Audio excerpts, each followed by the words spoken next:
আমি ঘরে একা ছিলাম আর আমি ঘুমের ভান করেছিলাম। আর দেখি সেই কাজের ছেলেটি ধীরে ধীরে আমার দিকে এগিয়ে আসছে। একটু অস্বস্তি অনুভব করছিলাম। কাজের ছেলে এসে আমার কাছেই দাঁড়িয়ে গেল। আমার মনের ভেতর এক ধরনের ভয় আর কৌতূহল কাজ করছিল। কিন্তু তার পরবর্তী আচরণ আমাকে বিস্মিত করল। সে হঠাৎ আমার কাঁধে আলতো করে হাত রাখল। সে মুহূর্তে আমি কিছুটা অবাক হয়ে গেলাম।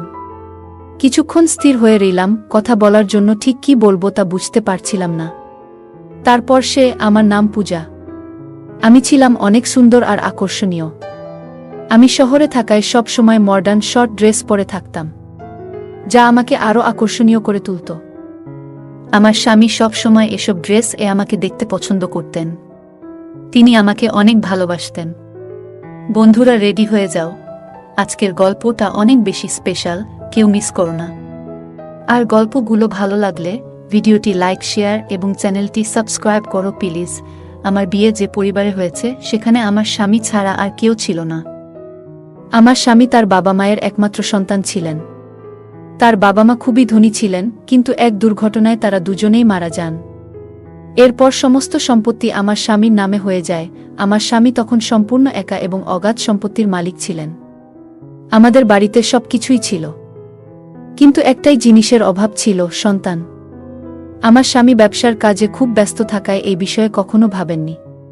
কাজের কারণে তিনি প্রায় বিদেশে থাকতেন। আমি বাড়িতে এক রানীর মতো থাকতাম। বাড়ির সব কাজের জন্য কর্মচারী ছিল, তাই আমাকে কিছুই করতে হতো না। দৈনন্দিন রুটিনের মতোই আমার স্বামী আমাকে জানালেন যে তিনি ব্যবসার কাজে বিদেশে যাচ্ছেন। তিনি বললেন, আজ রাতেই আমার ফ্লাইট, তুমি নিজের যত্ন নিও। সেই রাতেই আমার স্বামী বিদেশের উদ্দেশ্যে রওনা দিলেন। আমি রাতটি বেশ শান্তিতে কাটালাম। সকালে ঘুম ভেঙে আমি ঘরের বাইরে তাকিয়ে দেখি আমার 16 বছর বয়সী বাড়ির কাজের ছেলে রান্নাঘরে নাশতা বানাচ্ছে। যদিও তার বয়স 16, তবে তাকে বড়দের মতো দেখাচ্ছিল। সে দেখতেও অনেক সুন্দর ছিল। খুব মনোযোগ সহকারে সে তার কাজ করছিল। কাজ শেষ করেই সে নিজের ঘরে চলে যেত। তবে আমার মনের এক কোণে তার প্রতি একটা অদ্ভুত আকর্ষণ তৈরি হচ্ছিল। আমি একজন আধুনিক এবং রূপসী নারী ছিলাম। বেশিরভাগ সময় আমি একাকী থাকতাম, যা আমার জন্য অনেক কষ্টের ছিল। আমার পোশাকগুলোও বেশ আধুনিক ছিল। অন্য কেউ হলে এতদিনে হয়তো আমার প্রতি আকৃষ্ট হয়ে পড়ত। আমি সব সময় ছোট পোশাক পরতে ভালোবাসতাম, কিন্তু আমার এই কাজের ছেলে কখনো আমার দিকে সেভাবে তাকাতই না, যা আমাকে কিছুটা অস্থির করে তুলেছিল। তখনও আমি ছোট পোশাক পরেই ছিলাম, আর পোশাক পাল্টানোর প্রয়োজনও মনে করিনি। সেই অবস্থাতেই রান্নাঘরে গিয়ে পৌঁছালাম। আমি তাকে নিজের দিকে আকৃষ্ট করার চেষ্টা করলেও সে প্রতিবারই আমাকে উপেক্ষা করত। রান্নাঘরে তখন শুধু আমরা দুজনই ছিলাম, আর বাড়িতেও সারাদিন আমরা একাই থাকতাম। কিছুদিন এভাবে কাটতেই আমার মধ্যে তার প্রতি একটা বিশেষ আকর্ষণ তৈরি হতে লাগল। তবে সে যেন এমন এক অদ্ভুত মনের মানুষ ছিল যে আমার মতো সুন্দরী একজন নারীকে একা পেয়েও তেমনভাবে আকৃষ্ট হচ্ছিল না। যতই চেষ্টা করতাম ততবারই ব্যর্থ হতাম। আজও আমি ইচ্ছা করে বিশেষ ধরনের পোশাক পরে তার সামনে এলাম এবং বললাম, আমার জন্য নাশতা তৈরি করে দাও তো, একটু তাড়াতাড়ি। সে একবার তাকিয়ে চোখ নামিয়ে নিল এবং বলল, আমি আপনাকেই নাশতা বানিয়ে দিচ্ছি ম্যাডাম।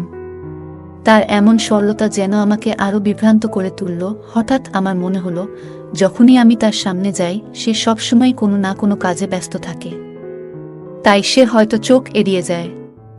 মনে হলো তাকে ফাঁকা সময়ের সামনে পাওয়া দরকার। মাথায় একটু চিন্তা এলো। একদিন তাকে বললাম, আজ আমার শরীরটা ভালো লাগছে না, তাই নাশতা আমার ঘরে নিয়ে এসো। আমার কথায় সে একটু থেমে গেল, কারণ এ পর্যন্ত আমার ঘরে কোনো পুরুষ কাজের ছেলে যায়নি। সাধারণত তারা রান্নাঘর কিংবা বাইরের কাজেই সীমাবদ্ধ থাকত। সে কখনোই আমার ঘরে প্রবেশ করেনি। তবে আজ আমি তাকে ঘরে ডেকে আনলাম। আমি ভাবছিলাম, সে তো একজন পুরুষ, যতই উপেক্ষা করুক আমার মতো আকর্ষণীয় একজন নারীকে এড়াতে পারবে না। ঘরে গিয়ে আমি একদম স্বাভাবিকভাবে বসে রইলাম। কিছুক্ষণ পর সে দরজায় নক করল। আমি তাকে ভেতরে আসতে বললাম। সে একটু দ্বিধাগ্রস্ত হয়ে ঢুকল এবং খাবারটি রেখে চলে যাচ্ছিল। তখনই আমি তাকে থামিয়ে দিলাম। আমি তাকে বললাম, তুমি একা একা রান্নাঘরে এত কাজ করো, নিশ্চয়ই ক্লান্ত হয়ে পড়ো। তোমার সাহায্যের জন্য যদি আর কেউ দরকার হয় তবে আমাকে বলো। কথা বলার একটা অজুহাত খুঁজছিলাম, যেন সে আমার দিকে কিছুটা আকৃষ্ট হয়। কিন্তু সে মাথা নিচু করে দাঁড়িয়ে থেকে বলল, না ম্যাডাম, আমার কোনো সমস্যা নেই। আগে বড় এক পরিবারে কাজ করেছি, যেখানে অনেকের জন্য খাবার বানাতে হতো। এখানে তো 2 জনের জন্যই করতে হয়, তাই আমার জন্য কাজ সহজ। এরপর আমি বললাম, একটা বিষয় আমাকে খুব ভাবায়। তুমি কি আমার একান্ত কথা শুনবে? সে কিছুটা বিস্মিত হয়ে আমার দিকে তাকালো। আমি বললাম, আমার স্বামী আমাকে সবসময় স্বাধীনতা দিয়েছেন, কিন্তু এই স্বাধীনতার অর্থ এতটা স্বাধীন ভাবিনি যে আমাকে বাড়ির যুবক কাজের লোকদের মাঝে একা রেখে তিনি চলে যাবেন। আমি বললাম, আমার স্বামী তোমার উপর এত বিশ্বাস করেন কেন? তোমার মধ্যে এমন কি আছে? আমার প্রশ্ন শুনে সে কিছুক্ষণ চুপ থাকল। তারপর বলল, এটা তো আপনার স্বামীই বলতে পারবেন। আমার কাজ এই বাড়ির দায়িত্ব পালন করা, আর সেটা আমি যথাযথভাবে করছি। যদি কোনো অভিযোগ থাকে তাহলে আপনি তাকে জানাতে পারেন। সে চলে যাওয়ার চেষ্টা করছিল, তখনই আমি বললাম, আমার তোমার উপর বেশ কিছু অভিযোগ আছে। আমার কথায় সে একটু অস্থির হয়ে গেল, কারণ আমার সুরে কিছুটা কড়াভাব ছিল। সে ভেবেছিল আমি হয়তো তার কাজ নিয়ে অসন্তুষ্ট, আসলে আমার মনোভাব অন্যরকম ছিল। সে চিন্তিত হয়ে বলল, আপনার কি অভিযোগ আছে আমার বিরুদ্ধে? আমি তো সবসময় চেষ্টা করি যাতে আপনাকে কোনো অসুবিধা না হয়। আমি বললাম, এই বাড়িতে রাতে একা থাকলে আমার একটু ভয় লাগে। আমি চাই আমার সঙ্গে একটি সাহায্যকারী থাকুক, কারণ বাড়ির সবাই কাজ শেষে কোয়ার্টারে চলে যায়। আমার কথা শুনে সে কিছুটা বিস্মিত হল। আমি ইচ্ছা করেই তাকে কিছুক্ষণ আমার ঘরে রাখতে চেয়েছিলাম, মনে মনে নিশ্চিত ছিলাম যে সে আমার দিকে বেশিক্ষণ তাকিয়ে থাকতে পারবে না। আমার সামনে খাবার ছিল, তবে তখন আমার মন সেই নতুন কাজের ছেলেটির দিকে চলে গিয়েছিল, যার বয়স মাত্র 16। আমাদের কথোপকথন চলছিল এবং হঠাৎ খেয়াল করলাম, তার দিকে তাকিয়ে থাকতে থাকতে আমার দৃষ্টি একসময় তার দিকে নেমে এলো। আমি একটু থমকে গেলাম। আমার এমনভাবে তাকানো দেখে ছেলেটি একটু অস্বস্তিতে পড়ল এবং কৌতূহলী চোখে তাকিয়ে বলল, ম্যাডাম, এসব বিষয়ে আপনার স্বামীর সঙ্গে শেয়ার করুন। এরপর সে দ্রুত ঘর থেকে বেরিয়ে গেল, আর আমি চুপচাপ বসে ভাবতে লাগলাম, যাকে এতদিন শুধু কাজের ছেলে ভেবেছিলাম, সে যেন সম্পূর্ণ আলাদা এক ব্যক্তিত্ব। এই চিন্তা আমার মাথায় ঘুরতেই থাকল। এরপর আমি নীরবে তাকে লক্ষ্য করতে শুরু করলাম। পরদিনও আমি তাকে আমার ঘরে আসতে বলার চেষ্টা করলাম, কিন্তু সে সোজাসাপটা বলে দিল, আমি বাজারে যাচ্ছি, তাই নাশতা বাইরে করে নিন। তার কথায় আমি অবাক হয়ে গেলাম। কেন যেন তাকে নিয়ে আর কোনো আদেশ দিতে পারছিলাম না। মাঝে মাঝে সে আমাকে লুকিয়ে দেখত। একদিন দুপুরে ঘুম থেকে উঠে মনে হলো তার জীবনটা কেমন তা জানার ইচ্ছে হলো। তাই আমি কোয়ার্টারের দিকে পা বাড়ালাম, কারণ সে কোয়ার্টারে থাকে। যেন দেখার চেষ্টা করি তার জীবনযাত্রা কেমন। জানতাম সে কোয়ার্টারেই থাকে। তাকে নিয়ে আমার কৌতূহল যেন দিন দিন বাড়ছিল। আমি তখন কোয়ার্টারের দিকে এগোচ্ছিলাম, হঠাৎ দেখলাম সে ধীরে দরজা বন্ধ করছে। আমি চুপচাপ দাঁড়িয়ে তার দিকে তাকিয়ে রইলাম। এরপর সে বাড়ির দিকে পা বাড়ালো এবং সোজা আমার ঘরের দিকে হাঁটতে লাগল। সে আস্তে করে আমার ঘরের দরজা খুলল এবং ভেতরে ঢুকে গেল। আমার মন আতঙ্কে ভরে উঠল, কারণ সে নিশ্চয়ই বুঝে যাবে আমি ঘরে নেই। দ্রুত রান্নাঘরে গিয়ে লাইট জ্বালিয়ে পানির জগে পানি ভরতে লাগলাম। কিছুক্ষণ পরে সে আমাকে খুঁজতে খুঁজতে রান্নাঘরে চলে এলো। আমাকে দেখে বলল, আপনি এখানে? আপনাকে ঘরে না দেখে একটু চিন্তিত হয়ে পড়েছিলাম। আমি তাকে দেখে বললাম, তুমি কেন আমার ঘরে আমাকে খুঁজতে গিয়েছিলে? আমার প্রশ্নে সে হঠাৎ অপ্রস্তুত হয়ে গেল এবং গলা সামলে বলল, আসলে পানি নেওয়ার জন্যই গিয়েছিলাম। আজ জগে পানি রাখা ভুলে গিয়েছিলাম, তাই ভাবলাম একটা বোতল দিয়ে আসি। আমি তার দিকে তাকিয়ে রইলাম, কারণ আমি তো পানির জগটা আসলে শুধু একটা অজুহাত হিসেবে ব্যবহার করছিলাম। আমার ঘরে পানি আগে থেকেই ছিল। এরপর সে নীরবে নিজের কোয়ার্টারের দিকে ফিরে গেল, আর আমিও ঘরে ফিরে এসে দরজা বন্ধ করে চিন্তায় মগ্ন হয়ে রইলাম। এতদিন তাকে শুধু একজন কাজের ছেলের মতো দেখেছিলাম, যে সবসময় নিজের কাজ করত আর আমার সঙ্গে আমার চোখা এড়িয়ে চলত। একবার তো সে আমার ঘরে আসতে সরাসরি মানাও করে দিয়েছিল। তবে আজ হঠাৎ সে আমার ঘরে কেন এসেছিল? তার এই আচরণে আমি বিভ্রান্ত হয়ে পড়লাম এবং সারারাত এসব ভেবে কাটালাম। সে লিখিয়ে আমার ঘরে আসত আর আমি সেটা জানতামই না। পরদিন সকালেও এই বিষয়টি নিয়ে আমি চিন্তা ছিলাম। তাকে তখন সম্পূর্ণ অন্যরকম একজন মানুষ মনে হচ্ছিল। সে আজও আমার সামনে সেই একই শান্ত দৃষ্টিতে তাকিয়েছিল। এখন সে প্রায় আমার দিকে তাকিয়ে থাকে। সে মাথা নিচু করে নম্রভাবে কথা বলছিল এবং আমাকে খাবার দিয়ে আবার ঘরের কাজে মন দিল। রাত নামল, আর আমি সারা রাত এপাশ ওপাশ করেই কাটালাম। সিদ্ধান্ত নিয়েছিলাম, এবার যদি সে আমার ঘরে আসে তাহলে আমি প্রশ্ন করব, তার আসল উদ্দেশ্য জানতে চাইব। আমার মনে হচ্ছিল রাতে আমি ঘুমিয়ে পড়লে সে ঘরে ঢুকে কেন আসে। কিছুক্ষণ পরই দরজার কাছে পায়ের শব্দ পেলাম। সঙ্গে সঙ্গে আমি ঘুমের ভান করে পড়ে রইলাম। কিছুক্ষণ পর দরজা খুলে সে ঘরে ঢুকল। তার এভাবে ঘরে আসা আমাকে অস্বস্তিতে ফেলে দিল। সত্যি বলতে আমি খারাপ চরিত্রের কেউ নই, তবে তাকে নিয়ে এক অদ্ভুত আকর্ষণ অনুভব করছিলাম, তাই তার মনোযোগ পেতে চেষ্টা করছিলাম। কিন্তু কখনোই মনে করিনি সে আমার সম্মানহানি করবে বা আমার একাকিত্বের সুযোগ নেবে। আমি ঘরে একা ছিলাম, আর তাকে ধীরে ধীরে আমার বিছানার দিকে এগিয়ে আসতে দেখে আতঙ্কিত হয়ে পড়লাম। স্বামীর উপর হতাশা কাজ করছিল, কিভাবে সে আমাকে একা এখানে রেখে অচেনা লোকের উপর এতটা বিশ্বাস করতে পারল। কাজের ছেলেটি আমার বিছানার কাছে এসে থেমে গেল। আমার বুকটা আতঙ্কে ধকধক করতে লাগল, কিন্তু তার পরবর্তী আচরণ আমাকে অবাক করল। সে হঠাৎ আমাকে এমনভাবে স্পর্শ করল যে আমি কিছুটা বিস্মিত হয়ে পড়লাম। এক মুহূর্ত স্থির হয়ে থাকলাম, কোনো কথা বললাম না, আর কিছুক্ষণের মধ্যেই সে চলে গেল। পরের দিন মনটা যেন অদ্ভুত এক অনুভূতিতে ভরে ছিল, বারবার সেই ঘটনার কথা মনে পড়ছিল। কিছু সময় পর যখন সে আমার কাছে খাবার নিয়ে এল, আমি নিজের ভাবনা গুছিয়ে নিলাম। তাকে দেখে আমার ভেতরে এক অজানা ভয় কাজ করল। আমার প্রতিক্রিয়া দেখে সেও কিছুটা থমকে গেল। আমি তাড়াতাড়ি বললাম, আমার এখন খিদে নেই, তুমি খাবার রেখে যাও, আমি পরে খাবো। এটা বলে আমি তাড়াতাড়ি নিজের ঘরে চলে এলাম। এখন আর আগের মতো স্বাভাবিক থাকতে পারছিলাম না। তার আচরণ বারবার মনে পড়ছিল। পরের রাতেও সে একইভাবে আমার ঘরে এলো এবং আমার বিছানার কাছে এগিয়ে এলো। আমি ঘুমের ভান ধরে পড়ে রইলাম, যদিও মনে মনে তার সাথে প্রশ্ন করতে চাইছিলাম, কিন্তু আমার মধ্যে যেন সেই সাহসটা খুঁজে পাচ্ছিলাম না। প্রতিদিন একই ঘটনা ঘটতে থাকল, আর যখনই আমার স্বামী ফোন করত আমি সব ঠিক আছে বলেই কাটিয়ে দিতাম। কিন্তু দিন দিন আমার অস্বস্তি বাড়তে লাগল। সে লুকিয়ে আসত আর আমার কাছে এসে চুপচাপ দাঁড়ায় থাকত এবং পরে চলে যেত। মনে হতো তার মধ্যে এক অদ্ভুত রহস্য লুকিয়ে আছে, যা আমি জানতাম না। এক রাতে সে আবার আমার ঘরে ঢুকল এবং সে চলে যাওয়ার পর আমি আস্তে করে উঠে তার পেছনে এগোলাম। লক্ষ্য করলাম সে বাড়ির বাইরে কোয়ার্টারে না গিয়ে গেটের দিকে এগোচ্ছে। এ দৃশ্য দেখে আমি একটু ভয় পেয়ে গেলাম। রাতের এ সময় সে কোথায় যাচ্ছে? আমি সারা রাত অপেক্ষায় কাটালাম, কিন্তু সে আর ফিরল না। তার এসব অদ্ভুত আচরণে আমার ঘুম উড়ে গেল। অপেক্ষা করতে করতে ভোর 5টা নাগাদ দেখলাম সে ঘরে ঢুকছে।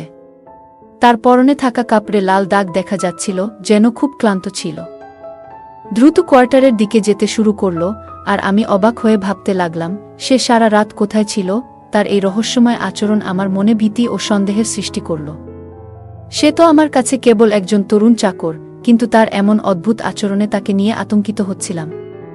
আগে তার কাছাকাছি থেকে ভয় পেতাম না, কিন্তু এখন তার প্রতিদিনের এই রাতের কার্যকলাপ আমার মনে অস্বস্তি বাড়াচ্ছিল। রাতে আমার ঘরে এসে যাওয়ার পর সে কোথায় যেত এবং কেন ভোর 5টা নাগাদ ফিরে আসত, এই সব কিছু ভাবতে গিয়ে আরও ভয় বাড়ছিল। আমার স্বামী প্রতিদিন কাজ থেকে ফিরলে খুবই ক্লান্ত থাকত এবং তার জামাকাপড়ও বেশ নোংরা হয়ে যেত। আমি ছোটবেলা থেকে খুবই যত্নে বড় হয়েছি, তাই এই ধরনের পরিস্থিতি দেখে ভীত হয়ে যেতাম। আমার মানসিক শান্তি বিঘ্নিত হচ্ছিল, যার ফলে আমি প্রায় অসুস্থ হয়ে পড়ছিলাম। একদিন আমার স্বামী আমাকে ফোন করে আমার স্বাস্থ্যের খোঁজখবর নিল। কথা বলতে গিয়ে আমি চোখের পানি ধরে রাখতে পারলাম না এবং তাকে বললাম যে আমার একজন কাজের মহিলা প্রয়োজন। আমি এখানে একা পুরুষ কর্মচারীদের সাথে থাকতে আরামবোধ করি না। আমার স্বামী আমাকে শান্ত করার চেষ্টা করল এবং বলল, তুমি এখনও বাইরের জগৎ সম্পর্কে ভালোভাবে জানো না। অনেক সময় এই ধরনের গৃহকর্মীরা বিশ্বস্ত না হয়ে চুরি করে বা সমস্যা সৃষ্টি করে। তাই আমি তোমার নিরাপত্তার ব্যাপারে চিন্তিত। কিন্তু আমি এই কর্মচারীকে পুরোপুরি বিশ্বাস করি। আমি শিগগিরই বাড়ি ফিরে আসব। তার এই কথাগুলো শুনে আমি অবাক হলাম। আমার মনে হচ্ছিল, কেন আমার স্বামী এই কর্মচারীর উপর এতটা বিশ্বাস করছে। তাকে বললাম, তুমি ঠিক বলেছ, সবাইকে বিশ্বাস করা যায় না। অনেক সময় মানুষ মুখোশ পরে আমাদের মতো সরল মানুষদের বোকা বানায়। এরপরে আমি নিজেও একটু আতঙ্কিত হয়ে পড়েছিলাম, এই ভেবে যে হয়তো এই কর্মচারী তেমন ভালো নাও হতে পারে যতটা আমার স্বামী তাকে মনে করছে। তবে আমার স্বামী আমাকে বলল, আমি তাকে চোখ বন্ধ করেই বিশ্বাস করি। এ বিষয়ে যদি কেউ আমাকে কিছু উল্টোপাল্টা বলে, তাও আমি বিশ্বাস করব না, কারণ আমি নিশ্চিত যে সে তোমার সাথে কিছু ভুল করতে পারে না। তাকে নিয়ে আমার পূর্ণ আস্থা আছে। আমার স্বামীর এই কথাগুলো শুনে আমি খুব চিন্তায় পড়ে গেলাম। মনে হলো হয়তো আমার স্বামী আমার কথাগুলো বিশ্বাস করবে না। সত্যিটা জানাতে চাইছিলাম, তবে সেদিন আর কথা বাড়ালাম না, কিন্তু একা একা চিন্তা করতে করতে আরও বিচলিত হয়ে পড়লাম। গৃহকর্মীর দৈনন্দিন কাজের রুটিন আগের মতোই চলছিল। রাতের বেলায় সে বাড়ির ভেতর ঘুরে বেড়ায়, যখন তখন বেরিয়ে যায়। তার এই আচরণে আমি আতঙ্কিত হয়ে পড়লাম। বারবার ইশারায় স্বামীকে জানাতে চেষ্টা করলাম, কিন্তু সে কিছু শুনতে চাইছিল না। একদিন আমি শেষমেশ স্বামীকে বলে বসলাম যে একজন স্বামীর উচিত তার স্ত্রীর কথায় বিশ্বাস রাখা। আমি জানি এই কর্মচারী আসলে যেমন দেখায় তেমন নয়, এবং সে মাঝে মাঝে বেশ অদ্ভুত আচরণ করে। আমার কথা শুনে স্বামী অবাক হয়ে বলল, কেন, সে এমন কি করে যা তোমাকে ভীত করে তুলছে? আমি তো তোমার কথা কিছুই বুঝতে পারছি না। আমি কিছু বলার আগেই হঠাৎ সেই গৃহকর্মী চায়ের কাপ নিয়ে এসে আমার সামনে দাঁড়ালো এবং আমাকে কঠিন চোখে তাকালো। আমি আতঙ্কে জমে গেলাম। কথার প্রসঙ্গ পাল্টে তাড়াতাড়ি ফোন রেখে দিলাম। সেই চাকর এসে বলল, আপনার স্বামীর সাথে অকারণে এ ধরনের কথা বলে তাকে চিন্তিত করবেন না। যদি আমার উপর আপনার কোনো সন্দেহ থাকে, সরাসরি আমাকে জিজ্ঞাসা করুন। আমি তো কখনো আপনার সাথে খারাপ কিছু করিনি এবং সব সময় খুব নম্রভাবেই কথা বলেছি। আপনি নিশ্চিন্ত থাকুন, আমি আপনাকে কোনো ক্ষতি করব না। তার কথাগুলো নম্র শোনালেও আমি বুঝতে পারছিলাম সে আসলে আমাকে সতর্ক করছে যেন আমি আমার স্বামীকে কিছু না বলি। আমি চুপ করে থাকলাম। তার দৃষ্টি নিজের থেকে সরাতে বললাম, না, তোমার উপর সন্দেহ নেই, তবে একাকিত্ব ও ভয় আমায় কাবু করে ফেলছে। আমি একা থাকতে পারছি না, তাই চাইছি যেন একজন মহিলা সহকারী আমার সাথে থাকে। সে আমাকে এক ধরনের ভাবলেশহীন চোখে কিছুক্ষণ দেখে নিয়ে বলল, আপনি চিন্তা করবেন না, এখন থেকে আপনার আর ভয় লাগবে না। আমি নীরবে মাথা নাড়লাম, কিন্তু মনে মনে সিদ্ধান্ত নিলাম যে আমার স্বামীকে সব বলতেই হবে। এরপর থেকে গৃহকর্মী যেন আমাকে নজরে রাখার কাজ শুরু করল। আগে কাজ শেষ করেই কোয়ার্টারে চলে যেত, কিন্তু এখন সে সারাদিন বাড়ির আশেপাশে ঘোরাঘুরি করত এবং প্রায়ই আমার ঘরের দিকে উকি দিত। তার এই অদ্ভুত আচরণে আমি ভয় পেতে শুরু করলাম। আমার মনের অবস্থা ক্রমেই খারাপ হয়ে উঠছিল। অসহায়ত্ব যেন চরমে পৌঁছে গিয়েছিল। না পারছিলাম আমার স্বামীকে কিছু বলতে, না পারছিলাম এই গৃহকর্মীর থেকে মুক্তি পেতে। আমার মনে হচ্ছিল সে যেন আমাকে নিজের নিয়ন্ত্রণে নিয়ে ফেলেছে। ঠিক সেই সময় আমার স্বামী আমাকে জানালেন যে তিনি বাড়ি ফিরছেন। এই খবর শুনে আমার মুখে আনন্দের ছোঁয়া এলো। আমি অপেক্ষা করতে লাগলাম যেন সামনে বসে তাকে সব কিছু জানাতে পারি। কিছুদিন পর আমার স্বামী বাড়ি ফিরে এলেন। কাজের ছেলে আবার আগের রুটিনে ফিরে গেল, কাজ শেষ করেই বাইরে চলে যাচ্ছিল। আমি তখন স্বামীর সাথে একান্তে সময় কাটাচ্ছিলাম। আমার অবস্থা দেখে স্বামী অবাক হয়ে বললেন, তুমি এত দুর্বল হয়ে পড়েছ কেন? বাড়ির সব ব্যবস্থাই তো রয়েছে, আর এই গৃহকর্মীও তো বলেছে যে সে তোমার বেশ খেয়াল রেখেছে। আমি তার উপর বিশ্বাস করি, সে নিশ্চয়ই ঠিকমতো খেয়াল রেখেছে। তবে কি এমন কি ঘটেছে যা তোমাকে এমন দুর্বল করে দিয়েছে? তার কথা শুনে আমি চুপচাপ তাকিয়ে রইলাম। তখনও তিনি গৃহকর্মীকে একজন ভালো কর্মচারী হিসেবেই দেখছিলেন। আমি বললাম, আমার সমস্যার কারণ এই চাকর। আমি তার সাথে স্বস্তি পাচ্ছি না। আমি চেয়েছিলাম যেন কোনোভাবে আমার স্বামী তাকে দূরে রাখে। প্রতিদিন সে আমার ঘরে আসত, আর আমি চাইলেও কিছু করতে পারছিলাম না। আমি জানতাম সে বুঝে গেছে যে আমি তার উদ্দেশ্য সম্পর্কে সচেতন। আমার কথা শুনে স্বামী গভীরভাবে চিন্তায় পড়লেন এবং বললেন, আমাকে ক্ষমা করো। আমি জানতাম না যে সে এমন হতে পারে। অন্ধবিশ্বাস করেছিলাম। তার চোখে অবিশ্বাসের ছাপ ছিল, তবে আমি তাকে বোঝাতে সক্ষম হলাম যে এটাই সত্য। সে আমার স্বামীকে এতটাই মানসিক কষ্ট দিয়েছিল যে একদিন তার শরীর খারাপ হয়ে যায় এবং তাকে হাসপাতালে নিয়ে যেতে হয়। আমি খুবই উদ্বিগ্ন হয়ে পড়লাম, যদি স্বামীর কিছু হয়ে যেত, তবে আমি নিজে বাঁচতে পারতাম না।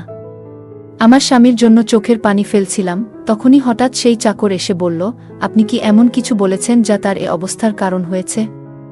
আমি অবাক হয়ে বললাম, তিনি আমার স্বামী, আমি যখন ইচ্ছা তার সাথে কথা বলতে পারি। সে আমার কথা শুনে চলে গেল। 10 দিন পর আমার স্বামী সুস্থ হয়ে বাড়ি ফিরলেন। আমি চুপচাপ ছিলাম এবং তাকে বললাম, আমি আসলে কোনো গোপনীয় কিছু বলিনি। বাড়িতে কিছুই ঘটেনি, শুধু চাইছি তুমি আমার পাশে থাকো। আমি তাকে বোঝানোর চেষ্টা করলাম, কিন্তু তিনি বললেন, তুমি এভাবে কথার প্রসঙ্গ বদলাচ্ছ কেন? আমি নিশ্চয়ই সেই গৃহকর্মীকে জিজ্ঞেস করব এবং তাকে বাড়ি থেকে বের করে দেব। আমি বিশ্বাস করতে পারছি না, এতদিন তাকে ভরসা করে এসেছি, অথচ সে আমাদের এমনভাবে ঠকিয়েছে। স্বামীর কথায় আমি অস্বস্তিতে পড়লাম। তিনি মানসিক চাপে ছিলেন এবং দৃঢ় সিদ্ধান্ত নিয়েছিলেন গৃহকর্মীর সাথে কথা বলার। কিন্তু আমি ভীত ছিলাম, কারণ মনে হচ্ছিল যদি আমার স্বামী গৃহকর্মীর সাথে কথা বলেন তবে সে হয়তো তাকে আরও বিপদে ফেলবে। আমি ভেবেছিলাম আমার স্বামীকে গৃহকর্মীর কাছ থেকে বিপদে পড়তে দিই না। তাকে এ বিষয়ে বোঝানোর অনেক চেষ্টা করলাম, কিন্তু তিনি একবারও শুনলেন না। একদিন স্বামী আমাকে শপিংয়ে পাঠালেন, আর আমি চিন্তায় পড়ে গেলাম, এতক্ষণে তিনি হয়তো চাকরটির সাথে একাই কথা বলছেন। মনের অস্থিরতায় শপিং বাদ দিয়ে তৎক্ষণাৎ বাড়ি ফিরলাম।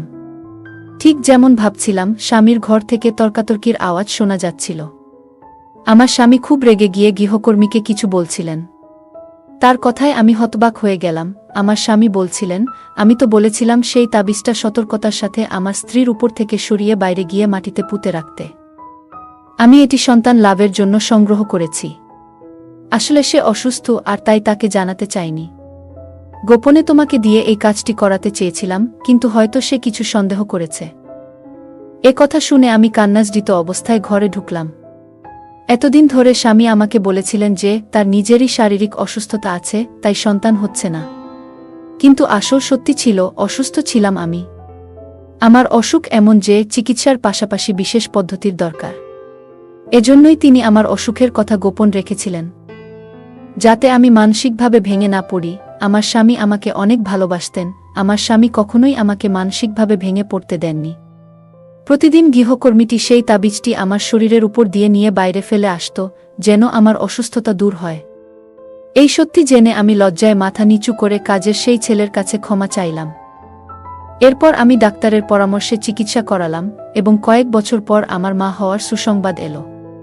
এখন আমি ও আমার স্বামী, আমাদের সেই বিশ্বস্ত কাজের লোক, একসাথে সুখে শান্তিতে জীবন কাটাচ্ছি। বন্ধুরা, যদি এই গল্পটি ভালো লেগে থাকে তাহলে দয়া করে ভিডিওটি লাইক করুন এবং আমাদের চ্যানেলটি সাবস্ক্রাইব করুন। পাশে থাকা বেল আইকনটি প্রেস করুন, যাতে করে আমরা যখনই নতুন ভিডিও আপলোড করি তার নোটিফিকেশন সবার আগে আপনার কাছে পৌঁছে যায়। ধন্যবাদ, দেখা হবে আমাদের পরবর্তী ভিডিওতে।